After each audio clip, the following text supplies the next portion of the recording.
అస్సలాముఅలైకుం. Hello everyone, ఎలా ఉన్నారండి అందరూ? Welcome to JICA treats. ఈ రోజు నేను ఒక టేస్టీ అండ్ యూనిక్ స్వీట్ రెసిపీని చూపించబోతున్నాను. అదే పైనాపిల్ హల్వా. చాలా తక్కువ ఇంగ్రీడియంట్స్తో ఎంతో టేస్టీగా పర్ఫెక్ట్ ఫెస్టివల్ స్వీట్ లాగా రెడీ చేయొచ్చు. ఇంకెందుకు ఆలస్యం, లెట్స్ స్టార్ట్ ద రెసిపీ. దీనికోసం మనం ఒక ప్యాన్ తీసుకుని 1 టేబుల్ స్పూన్ ఘీ వేసి డ్రై ఫ్రూట్స్ అన్నీ వేసుకుని గోల్డెన్ కలర్ బ్రౌన్ వచ్చేంత వరకు రోస్ట్ చేసుకోవాలి.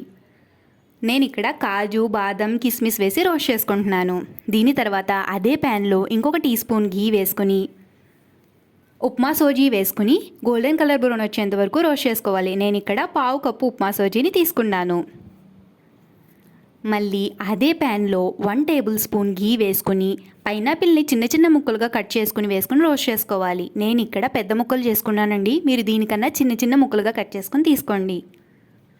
పైనాపిల్లో వాటర్ అంతా ష్రింక్ అయ్యి ఇలా కొంచెం క్రిస్ప్ అయ్యేంత వరకు రోస్ట్ చేసుకున్నాక ఇందులో మనం ఒక పెద్ద ఫుల్ గ్లాస్ వాటర్ కూడా వేసుకొని పైనాపిల్ సాఫ్ట్గా అయ్యేంత వరకు కుక్ చేసుకోవాలి. పైనాపిల్ కూడా సాఫ్ట్గా కుక్ అయ్యాక మనం ఇందాక తీసి పక్కన పెట్టుకున్న సోజీని కూడా వేసి సోజీ వాటర్ని బాగా అబ్జర్వ్ చేసుకునేంత వరకు కుక్ చేసుకోవాలి.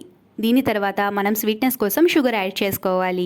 నేను ఇక్కడ 1/2 కప్పు కన్నా తక్కువ షుగర్ యాడ్ చేసుకున్నాను.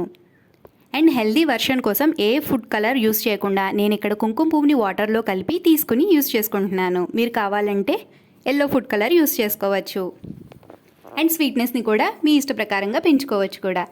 దీని తర్వాత చిటికెడు సాల్ట్ని కూడా వేయండి. మన రెసిపీలో స్వీట్నెస్ని బ్యాలెన్స్ చేస్తుంది.